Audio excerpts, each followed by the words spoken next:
Hello guys, welcome to another video of stock market. Friends, capillary technologies India limited guys IPO का आज day 3 का subscription open हो रहा है। जानेंगे लाइव सब्सक्रिप्शन जीएमपी कितना चल रहा है, लिस्टिंग कितना मिला है, परफॉर्मेंस कैसा रहा, अप्लाई कर या फिर नहीं, लास्ट डे है तो फाइनल डिसीजन क्या लेना चाहिए, सभी पॉइंट्स को डिस्कस करेंगे।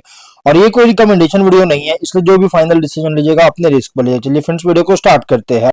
आईपीओ 14 नवंबर ओपन हुआ था और 18 नवंबर आज के दिन क्लोज किया जा रहा है। ₹2 का फेस वैल्यू 549 टू 577 रुपीज पर शेयर की प्राइस बैंड, 25 शेयर्स की लॉट साइज, कॉम्बिनेशन है fresh capital offer for sale का, जो कि लगभग अगर देखा जाए तो 877.5 करोड़ का इशू साइज, 1.5 करोड़ शेयर्स का इशू किया जा रहा है, जिसमें से फ्रेश इशू 345 करोड़ का, ऑफर फॉर सेल 532.5 करोड़ का किया जा रहा है।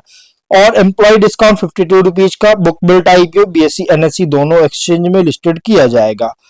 और अगर हम अलॉटमेंट की बात करें तो अलॉटमेंट डेट है 19 नवंबर का, 20 नवंबर रिफंड रिलीज किया जाएगा, शेयर्स डिमैट अकाउंट में क्रेडिट होगा और 21 नवंबर का लिस्टिंग डेट रखा गया है। रिटेल मिनिमम 1 लॉट अप्लाई कर सकते हैं, 25 शेयर्स मिलेंगे, 14.4 थाउजेंड पे करना पड़ेगा। मैक्सिमम 13 लॉट अप्लाई कर सकते हैं, 1.9 लाख रुपीज पे करना पड़ेगा। रिटेल में अगर 5 टाइम सब्सक्राइब होता है तो आप जितना भी अप्लाई कीजिए आपको ओनली 1 लॉट ही अलॉट किया जाएगा। स्मॉल एचएनआई में मिनिमम 14 लॉट अप्लाई कर सकते हैं, 2 लाख रुपीज पे करना पड़ेगा। मैक्सिमम 69 लॉट अप्लाई कर सकते हैं, 9.9 लाख रुपीज पे करना पड़ेगा। और बिग एचएनआई में मिनिमम 70 लॉट अप्लाई कर सकते हैं, 10.1 लाख रुपीज पे करना पड़ेगा। देखिए स्मॉल एचएनआई या बिग एचएनआई दोनों में अगर 15 टाइम सब्सक्राइब होता है तो स्मॉल एचएनआई में आप जितना भी अप्लाई कीजिए अगर 15 टाइम होता है तो आपको ओनली 14 लॉट ही अलॉट किया जाएगा। बिग एचएनआई में अगर 15 टाइम होता है सब्सक्राइब तो आपको ओनली 70 लॉट ही अलॉटमेंट किया जाएगा, इससे ज्यादा आपको अलॉटमेंट नहीं होगा। प्रोमोटर होल्डिंग अपनी इशू 67.9%, पोस्ट इशू 62.5% का। ऑफर जो दिया गया है क्यूआईबी एंकर इंक्लूड नहीं करेंगे, ऑलरेडी एलोकेट हो चुका है, 29.9% का। Big HNI 9.97%, small HNI 5%, retail में 10% का और एम्प्लॉय में 0.25% का ऑफर दी गई है। एंकर से 394 करोड़ का फंड रेज कर चुका है। अब हम लोग बात करते हैं इस कंपनी के सब्सक्रिप्शन को लेकर। कंपनी का जो सब्सक्रिप्शन देखने को मिला अगर देखा जाए तो यहाँ पे आप देख सकते हैं क्यूआईबी से 31% का 13.9 लाख शेयर्स का वेट किया, 80.3 करोड़ का। बिग एचएनआई 60% का 9.17 लाख शेयर्स का वेट किया, 53 करोड़ का। स्मॉल एचएनआई 47% का जो कि 3.6 लाख शेयर्स का वेट किया, 20.7 करोड़ का। देखिए क्यूआईबी और बिग एचएनआई स्मॉल एचएनआई इन दोनों कैटेगरी तीनों कैटेगरीज में अंडर सब्सक्राइब है, कोई खास सब्सक्राइब नहीं हुआ है। लेकिन रिटेल में 1.1 टाइम सब्सक्राइब 16.5 लाख शेयर्स का सब्सक्राइब किया, जबकि ऑफर था 15.1 लाख शेयर्स का 95 करोड़ का, जो कि फुल्ली सब्सक्राइब देखने को मिल चुका है। एम्प्लॉय में 1.96 टाइम सब्सक्राइब है, जो कि 38,000 शेयर्स का ऑफर था, 74.7 थाउजेंड शेयर्स का वेट किया, 4 करोड़ का। यहाँ पे रिटेल में फुल्ली सब्सक्राइब है, एम्प्लॉय में ओवर सब्सक्राइब है, लेकिन क्यूआईबी और एचएनआई में अंडर सब्सक्राइब है। और जब तीनों को ऐड को जब एवरेज निकला तो एवरेज जो निकाला गया तो उसमें 52% सब्सक्राइब देखने को मिल रहा है, 44 लाख शेयर्स का बीट किया है, 253.6 करोड़ का बीट करता हुआ देखने को मिल रही है। और अगर हम बात करें इस कंपनी का यहाँ पे देखिए तो अंडर सब्सक्राइब देखने को मिल रहा है। ओवरऑल अगर एवरेज देखा जाए तो 52% का ओनली सब्सक्राइब देखने को मिला है। जीएमपी कंपनी का 26 रुपीज का, हाँ जीएमपी कल के दिन थोड़ा बहुत इंक्रीज किया है, 26 रुपीज का देखने को मिल रहा है अभी फिलहाल। 4.5% का लिस्टिंग एस्टिमेटेड लिस्टिंग प्राइस हो सकता है, 4.5% का एस्टिमेटेड लिस्टिंग गेन मिल सकता है, और जिसमें से 603 रुपीज का एस्टिमेटेड लिस्टिंग प्राइस और 650 रुपीज का एस्टिमेटेड प्रॉफिट आपको मिल सकता है। अब बात करते हैं बिजनेस को लेकर। देखिए इसके बिजनेस पर ज्यादा कुछ बात नहीं करूंगी, मैंने ऑलरेडी इसका वीडियो बना रखा है, जो कि एक one of the leading Indian software as a service SaaS company है, स्पेशलाइज कस्टमर लॉयल्टी और एंगेजमेंट सॉल्यूशन में। 2008 में फाउंड किया गया था, हेडक्वार्टर बेंगलुरु में है और कॉम्प्रिहेंसिव स्वीट ऑफ प्रोडक्ट्स को ऑफर करता है अलग अलग ब्रांड्स को हेल्प करने के लिए। और वो ब्रांड्स को क्या हेल्प करता है तो उनके कस्टमर्स को, ब्रांड्स के कस्टमर्स को मोर इफेक्टिवली जो है डेटा ड्रिवन इनसाइट्स के थ्रू अंडरस्टैंड और इंगेज करने में हेल्प करती है। ऑफर जो कर रहा है इसमें है loyalty management solution, customer engagement and marketing automation, AI and analytics, omni channel CRM, clients and global reach company करता है। ग्लोबल क्लाइंट्स की बात करें तो 250 ब्रांड्स है और मोर देन 30 कंट्रीज में काम कर रही है, जिसमें Tata, Domino's, Jockey, Puma, SAIL major clients है इसके। और कंपनी प्राइमरली जो ऑपरेट कर रहा है सब्सक्रिप्शन बेस्ड SaaS मॉडल, जो कि SaaS मॉडल, और जनरेट कर रहा है रेवेन्यू का सॉफ्टवेयर लाइसेंस, प्रोफेशनल सर्विसेज और सपोर्ट से। तो ओवरऑल अगर हम बात करें यहाँ पे, तो सॉफ्टवेयर प्रोडक्ट कंपनी है जो कि ऑफर कर रहा है AI based cloud native SaaS products का और सॉल्यूशंस का।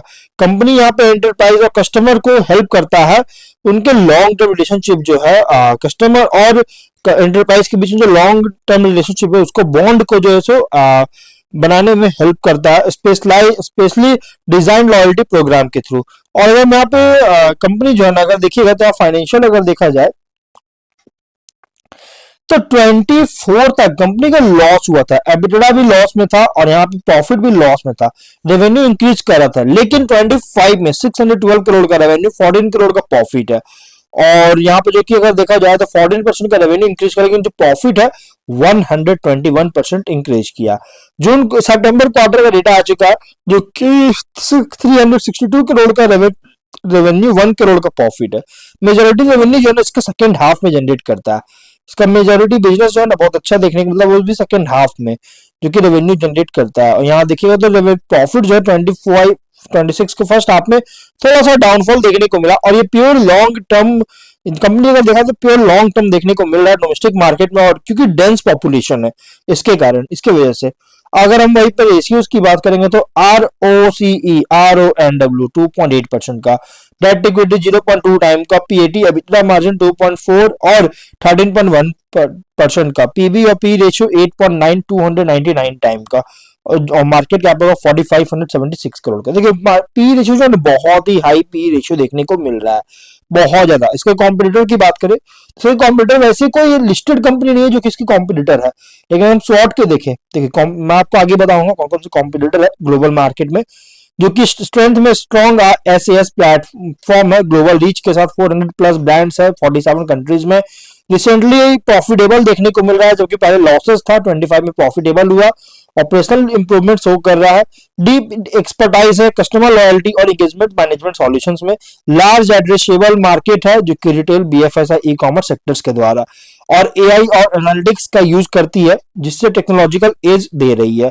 लेकिन वीकनेस भी है, वीकनेस में अगर देखा जाए तो स्मॉलर स्केल है, अगर देखिए तो कंपनी बहुत छोटी है मेजर ग्लोबल SaaS कॉम्पिटिटर्स से कंपेयर करें तो, हाई डिपेंडेंस है की क्लाइंट्स पर, सेलेक्ट ज्योग्राफीज पर, पास्ट फाइनेंशियल वोलेटिलिटी और लॉन्ग टर्म प्रॉफिटेबिलिटी को सस्टेन करने की जरूरत है अभी फिलहाल। अगर देखा जाए पास्ट में जो है फाइनेंशियल वोलेटिलिटी बहुत ज्यादा था, लॉसेस वगैरह था, इसके वजह से इंटेंस R&D और मार्केटिंग कॉस्ट के कारण मार्जिन प्रेशर कर सकता है, ये वीकनेस है।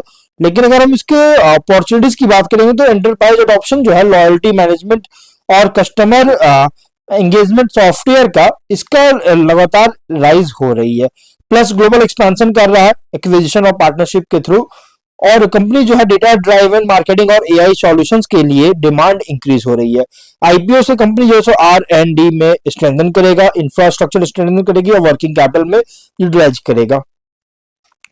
थ्रेट में अगर देखिए रैपिड टेक्नोलॉजिकल चेंजेस होता है और कॉम्पिटिटिव प्रेशर है SaaS इंडस्ट्री में, ग्लोबल मैक्रो इकोनॉमिक अनसर्टेनिटी के कारण गाइस एंटरप्राइज IT बजट्स को अफेक्ट कर सकती है, डेटा प्रिवेसी कॉम्प्लायंस चैलेंजेस के कारण जो कि मल्टीपल जुरिस्डिक्शन में हो रहा है, इसके कारण भी इम्पैक्ट कर सकता है, और एग्जीक्यूशन रिस्क भी है जैसे स्केलिंग और मेंटेन करना प्रॉफिटेबिलिटी को एक्सपेंशन के दौरान, तो इस वजह से गाइस थोड़ा सा इम्पैक्ट कर सकते। तो गाइस इसके कॉम्पिटिटर देख सकते हो, देखिए लिस्टेड पीएस तो ऐसा नहीं है जिसके कारण ये फर्स्ट मूवर कंपनी होगा, फर्स्ट मूवर होगा, पोस्ट फैंसी देखने को मिल सकता है पोस्ट लिस्टिंग इन्वेस्टर के अंदर, तो इसलिए गाइस इसके कोई ऐसे कॉम्पिटिटर नहीं, लेकिन हाँ ग्लोबल मार्केट में बहुत सारे कॉम्पिटिटर जैसे सेल्स फोर्स हो गया, एडोब, हबस्पॉट, ब्रेज, ये सभी इसके कॉम्पिटिटर है जो कि देखिए इनके सामने ये कंपनी जो है कैपिलरी टेक्नोलॉजीज छोटी कंपनी है।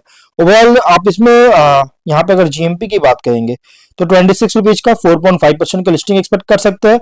ऑब्जेक्टिव क्या है तो क्लाउड इंफ्रास्ट्रक्चर कॉस्ट में फंडिंग चाहती है, R&D जैसे मैंने आपको बताया था अभी इसके स्ट्रेंथन में शॉर्ट में उसमें इन्वेस्टमेंट करना चाहता है, बिजनेस को के लिए कंप्यूटर सिस्टम्स का परचेज में इन्वेस्टमेंट करना चाहती है, और इनऑर्गेनिक फंडिंग चाहती है, एक्विजिशन अनआइडेंटिफाइड एक्विजिशन के थ्रू ग्रोथ करना चाहती है, जनरल कॉर्पोरेट उसके फंडिंग चाहिए, इसके लिए IPO लेकर आया। देखिए कंपनी जो है थोड़ा ठीक है, कंपनी लॉन्ग टर्म के लिए तो बहुत अच्छी, थोड़ा रिस्की IPO। रिस्की कैसे, सबसे बड़ी रिस्की है गाइस कि कंपनी का प्राइस बैंड बहुत ही अग्रेसिव रखा गया, ये थोड़ा सा रिस्की है। अदरवाइज आप इसमें गाइस लॉन्ग टर्म के लिए कंपनी बहुत बेहतर देखने को मिल रहा है लॉन्ग टर्म के लिए, और रिस्की इन्वेस्टमेंट आप इसमें अप्लाई कर सकते हैं। अदरवाइज आप इसको इग्नोर कर सकते हैं। बाकी फाइनल डिसीजन जो भी लीजिएगा ना गाइस, अपने रिस्क पर लीजिएगा, ये कोई रिकमेंडेशन वीडियो नहीं है। तो गाइस वीडियो मिलता है नेक्स्ट वीडियो में, टिल देन बाय बाय।